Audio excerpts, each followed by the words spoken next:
The detection the Galactic Council's Deep Space Monitoring Station orbited a dying star at the edge of known space. 3 alien technicians worked the night shift, their multiple eyes scanning holographic displays that showed the peaceful void of space. The station had not detected anything unusual in over 200 cycles. Then the sensors screened. Commander Vex, a tall creature with blue-scaled skin, rushed to the main console. The readings made no sense. A massive energy signature had appeared from nowhere, moving at impossible speeds through the outer rim. The ship's design was unlike anything in the galactic database. "Run the scan again," Vex ordered his assistant, a small furry being named Kip. The results were the same. The unknown vessel measured nearly 3 kilometers long, bristling with weapons that the computer could not identify. But most disturbing was the radiation signature. It matched no known species in the galaxy. Vex activated the emergency communication array. Within minutes, the signal reached the Galactic Council headquarters, a massive space station that served as the center of civilization for 47 different species. The message was simple but terrifying. Unknown warship detected. Design and technology unrecognized, possibly hostile. The Council's emergency session began immediately. Representatives from dozens of worlds gathered in the Great Chamber. There, various forms of communication, creating a symphony of clicks, whistles, and electronic tones. At the center sat High Counselor Nyx, an ancient being whose species had helped found the Galactic Peace Treaty 3,000 years ago.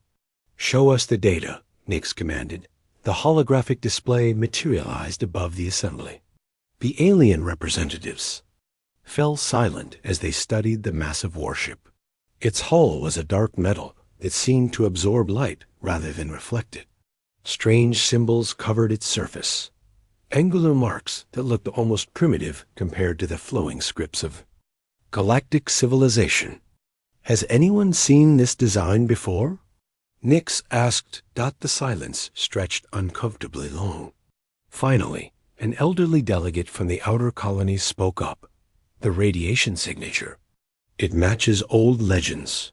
Stories our ancestors told about a species that lived beyond the galactic rim." "What species?" Nyx pressed. "They called themselves humans." The word sent a chill through the chamber. Every species in the galaxy had heard the stories, passed down through generations like ghost tales. Humans were said to be a violent, primitive race that had destroyed their own world in nuclear fire millennia ago. Most believed they were extinct. "If the humans survived," whispered a delegate from the mining worlds, "and if they built ships like this—" Nyx raised a hand for silence. "We will not panic over old stories. Send our fastest scout ships to intercept and establish communication. Perhaps these beings are peaceful." But even as the orders went out, fear spread through the chamber. The humans' reputation preceded them. According to legend, they were the only species to have ever achieved faster than light travel through pure determination and violence. While other races had developed peaceful technologies over millions of years, humans had supposedly reached the stars in mere centuries. Driven by war and conquest, the scout ships launched within hours, their crews volunteering despite the danger. They were small, fast vessels designed for reconnaissance, not combat. Each carried a universal translator and a message of peace from the Council. Meanwhile, the human warship continued its steady approach toward the galactic core. Long-range sensors tracked its progress, noting that it maintained a constant speed and heading. It made no attempt to hide or change course, as if it feared nothing in the void. Back on the monitoring station, Commander Vex watched the approaching ship with growing unease. The vessel's weapon systems were clearly visible now. Massive railguns that could punch through planetary shields, energy cannons that glowed with contained power, and launch bays that might hold fighters or bombers. "Commander," Kip said quietly, "the ship is sending out scanning pulses." It's mapping our defensive positions. Vex's scales darkened with worry. The humans weren't just passing through, they were gathering intelligence. Alert all stations. Begin evacuation procedures for non-essential personnel. As word spread through the galactic communication networks, panic began to take hold. Stock markets crashed as investors fled to safe havens. Military fleets moved to defensive positions around major worlds. Civilian ships avoided the outer rim entirely. The age of peace was ending. After 3,000 years of harmony between species, the galaxy faced its greatest threat. The humans had returned from the darkness between stars, and their intentions were unknown. In the depths of space, the human warship continued its relentless advance, its dark hull cutting through the void like a blade through silk. Whatever had driven humanity to the stars was about to be revealed to a galaxy that had forgotten the meaning of fear. The scout ships raced to make contact, carrying the hopes and fears of 47 worlds. Behind them, the greatest military force in galactic history began to mobilize, preparing for a war that might determine the fate of all sentient life. First, contact the lead scout ship Harmony approached the human warship with careful precision. Captain Tor, a veteran of the Outer Rim conflicts, had seen combat before, but nothing had prepared him for the sight that filled his viewscreen. The human vessel was even more massive up close, its dark hull scarred by what looked like battle, damage from countless engagements. "Are you receiving this command?" Tor asked into his communicator. "Affirmative, Harmony. The entire council is watching. Proceed with the greeting protocol." Tor activated the universal translator and broadcast on all frequencies. "Unknown vessel, this is Captain Tor of the Galactic Council Scout Ship Harmony. We come in peace and request communication." For long minutes, there was only silence. Then, without warning, the human ship's weapon systems powered up. Energy readings spiked across the spectrum as massive cannons swiveled to track the small scout vessels. "Harmony, get out of there," came the urgent command from headquarters. But before Tor could move, a new voice crackled through the communications array. It was deep, rough, and spoke in a language that the translator struggled to process.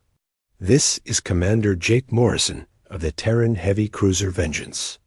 You will maintain your distance and state your purpose." The voice sent chills through every alien who heard it. It carried an authority that came from years of warfare, and a coldness that suggested the speaker had seen things that would break lesser minds. "We are representatives of the Galactic Council," Tor replied carefully. "We welcome you to our space and offer peaceful relations between our peoples." A harsh sound came through the speakers, what humans might recognize as bitter laughter. "Peaceful relations? Your people abandoned us when we needed help most. When the plague ships came, when our worlds burned, where was your precious council then?" The words hit the listening aliens like physical blows. The council chambers erupted in confused chatter as representatives tried to understand what the human meant. High Counselor Nix leaned forward in his seat. "Captain, ask them about these plague ships. What are they referring to?" Tor relayed the question, and the human's response was immediate and angry. "Don't play innocent with us. The bioweapons that wiped out our colonies, the systematic destruction of our trade routes, the quarantine that left us to die while you watched from a safe distance. There must be some mistake," Tor said desperately. "The Council has no record of human contact or any plague ships." "Of course you don't," Morrison's voice was filled with disgust. "Because you erased us from your histories, pretended we never existed. But we remember, we survived, and we adapted." The human warship began to move, its massive engines creating distortions in space itself. It was heading directly toward the galactic core, where the most populated systems lay defenseless. "What are your intentions?" Tor asked. "We're coming home," Morrison replied, "and we're going to collect what's owed to us." The communication ended abruptly, leaving the scout ships alone in the void. The Vengeance accelerated past them, its weapons still powered, but not firing. It was a message. The humans could have destroyed the scouts easily, but chose not to. They wanted the galaxy to know they were coming. Back in the council chambers, panic was setting in. The humans' words had triggered something in the collective memory of the older species. Ancient files were being pulled from deep archives, classified. Documents that had been sealed for millennia. "Find everything," Nix ordered. "I want to know what really happened to the humans." The research teams worked frantically, but what they found only deepened the mystery. There were fragmentary records of a species called humans, but the files were incomplete, as if someone had deliberately removed key information. What remained painted a picture of a proud, stubborn race that had colonized dozens of worlds in the Outer Rim, and then, roughly 5,000 years ago, they had simply vanished. The Vengeance continued its journey toward the galactic core, and long-range sensors detected something even more disturbing. The human ship was not alone. Other vessels were emerging from deep space, following in its wake. They were smaller than the flagship, but no less intimidating, their hulls bearing the same battle scars and weapon systems. "How many?" Nix asked quietly. "We're detecting at least 50 ships so far, sir. And there may be more beyond sensor range." The galaxy that had known peace for 3,000 years was about to face its greatest challenge.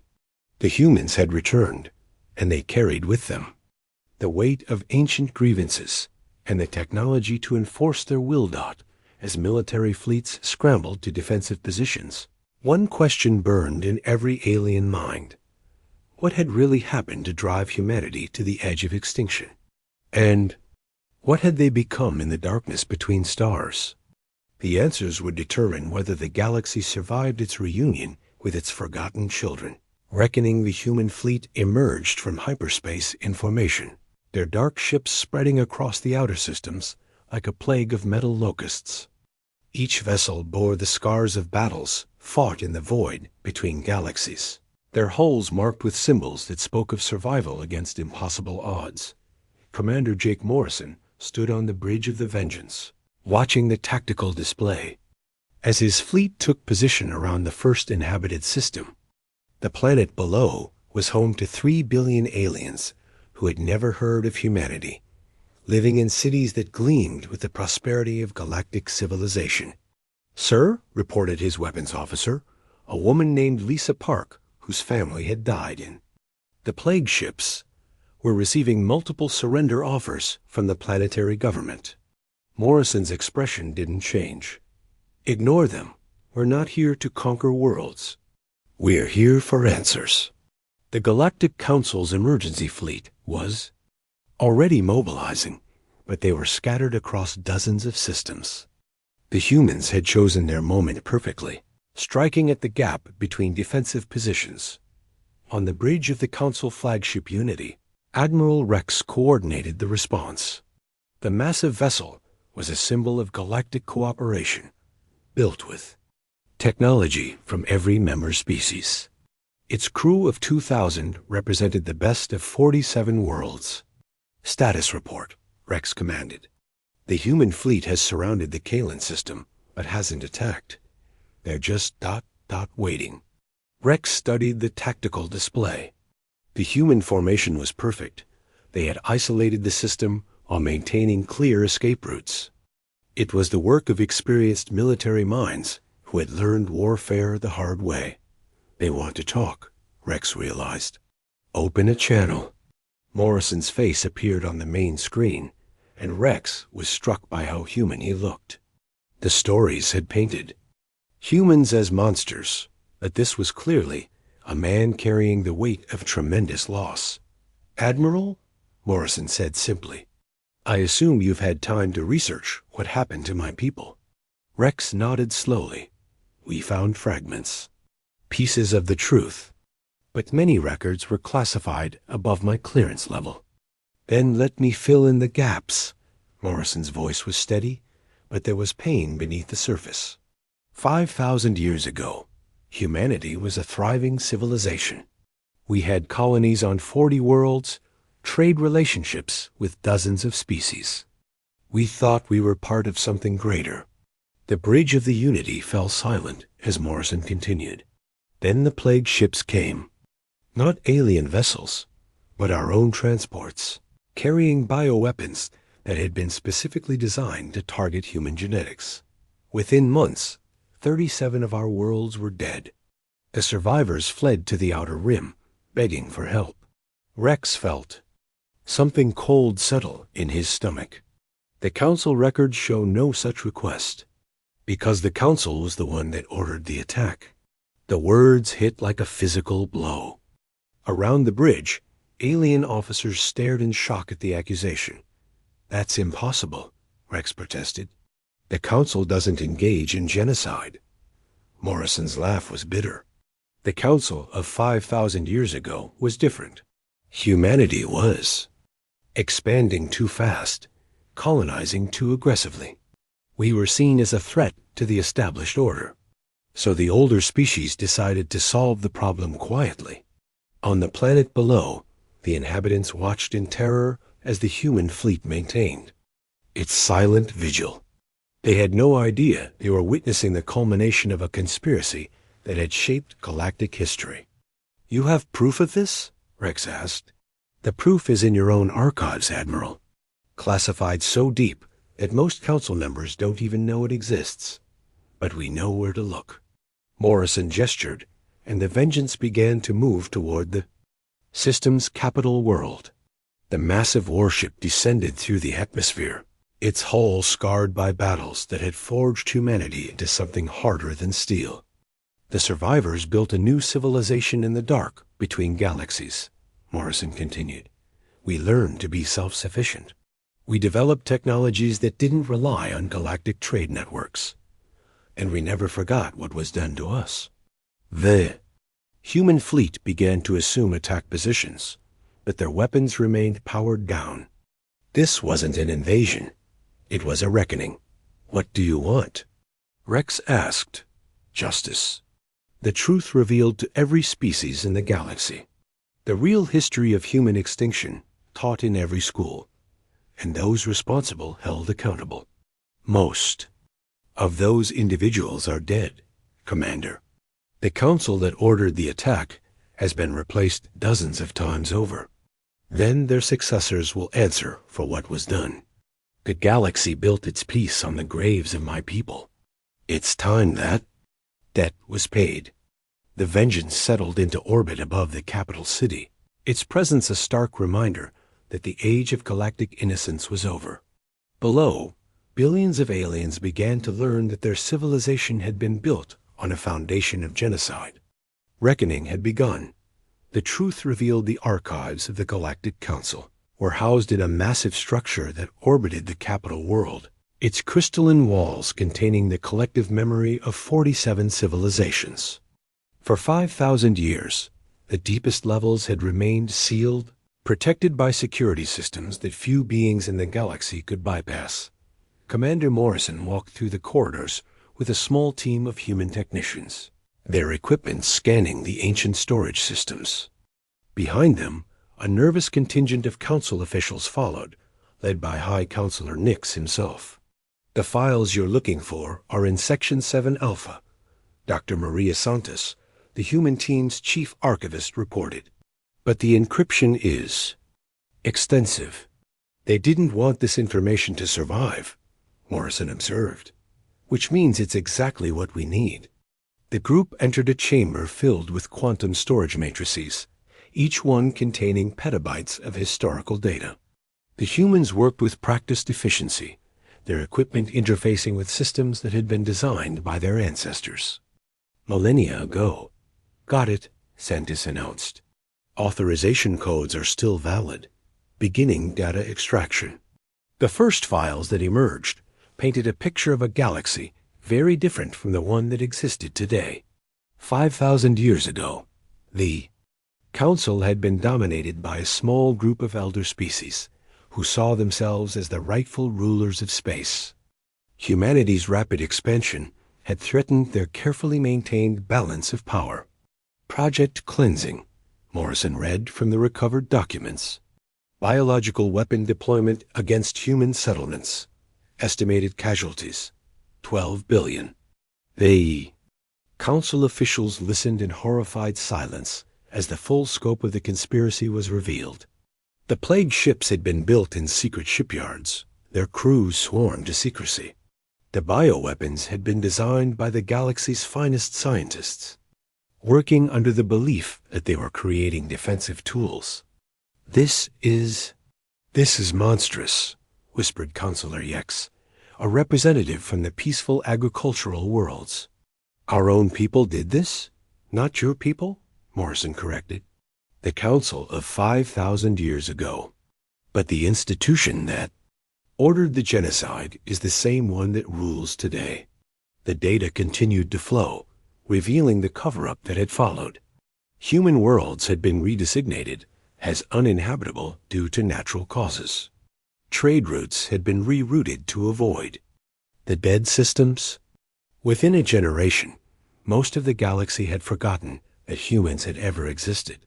The survivors, Santos continued reading, were tracked to the outer rim. Council forces were ordered to ensure complete elimination of the human threat. But you survived, Nix said quietly. Morrison nodded. Barely. A few thousand people in deep space installations, mining colonies, and exploration vessels. We learned to hide, to scavenge, to fight when we had to. We built a new civilization from the ashes of the old one. The final files were the most damning. They showed how the Council had systematically erased humanity from galactic history, removing references from textbooks, destroying monuments, and silencing anyone who asked uncomfortable questions. The peace you're so proud of, Morrison said, was built on the bones of my people. The stability of your civilization required the elimination of ours. Outside the archives, the human fleet maintained its positions around key worlds. They hadn't fired a shot, but their presence was felt throughout the galaxy. Stock markets had collapsed, trade routes had been abandoned, and panic was spreading through the outer systems. What happens now? Nix asked. Morrison looked up from the data streams. Now you tell the truth. Every species in the galaxy learns what really happened. The real history of human extinction is taught in every school, and the Council formally acknowledges its responsibility for genocide. And if we refuse, then the galaxy learns what we've become in the darkness between stars. 5,000 years of warfare has taught us things your peaceful civilizations could never imagine. We've fought creatures that would terrify your nightmares. We've survived in environments that would kill your strongest warriors. We've become something your ancestors never intended. The threat was implicit but clear. Humanity had returned not as the primitive, aggressive species of legend, but as something far more dangerous, survivors who had been forged in the fires of extinction and emerged harder than any metal. The choice is yours, Morrison continued.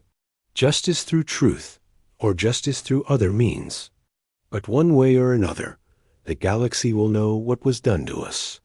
As the data extraction continued, the full scope of the conspiracy became clear. The genocide hadn't been the work of a few extremists. It had been a systematic campaign approved at the highest levels of galactic government.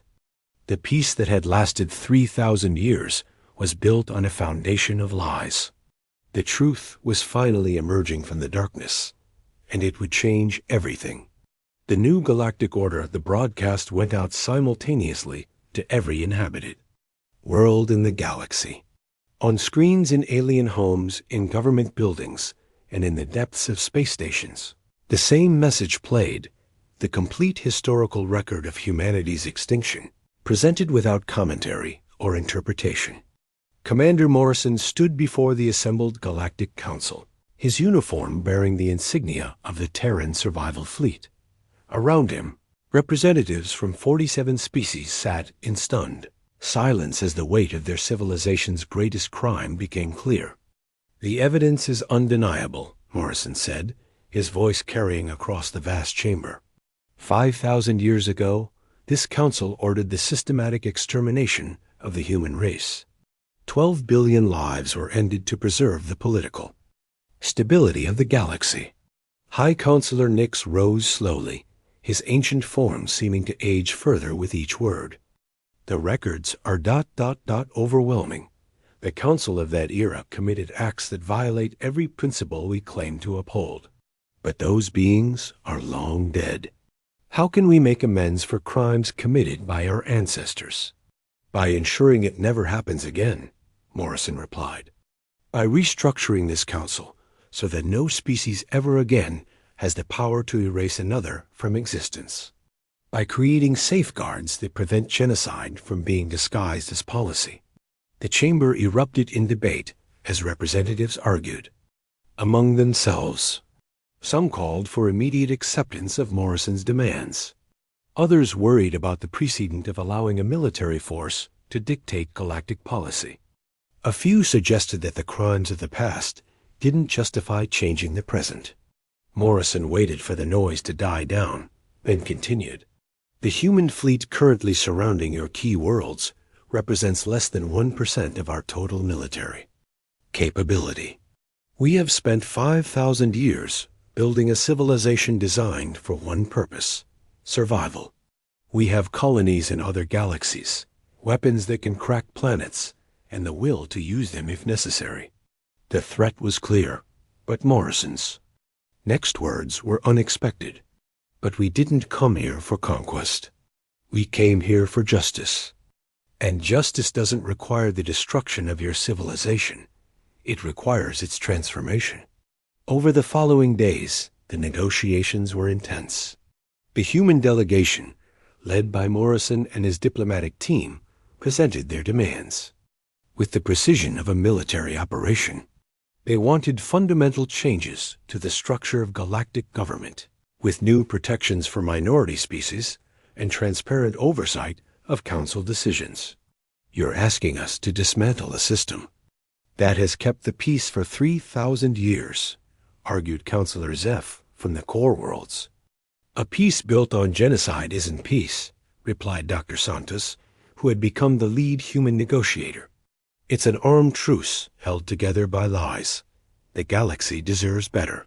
The human proposals were radical but reasonable. They called for a rotating council presidency, mandatory disclosure of all military operations, and the establishment of an independent tribunal to investigate claims of species discrimination. Most importantly, they demanded that the true history of humanity be taught in every galactic educational system. "We're not asking you to feel guilty about the past," Morrison explained. "We're asking you to learn from it, to build a future where such things become impossible." The debates continued for weeks while the human fleet maintained its positions. Public opinion across the galaxy was divided. Some species supported the human demands, seeing them as necessary reforms. Others worried about the precedent of changing galactic law under military pressure. Finally, a vote was called. The measure passed by a narrow margin, with 24 species voting in favor and 23 against. The galaxy would be restructured, its government reformed, and its history rewritten to include the truth about humanity's extinction. Morrison stood before the council one final time as the new charter was signed. "This isn't the end of our story," he said. "It's the beginning.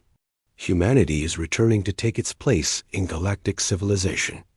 But we're not the same species that was destroyed 5,000 years ago. We've learned things in the darkness that might benefit everyone." The human fleet began to withdraw, their ships disappearing into hyperspace as quietly as they had arrived. But they left behind permanent diplomatic missions on dozens of worlds, and the promise that humanity would be watching to ensure the new agreements were honored. In the months that followed, the galaxy began to change. The new council structure created opportunities for smaller species to have their voices heard.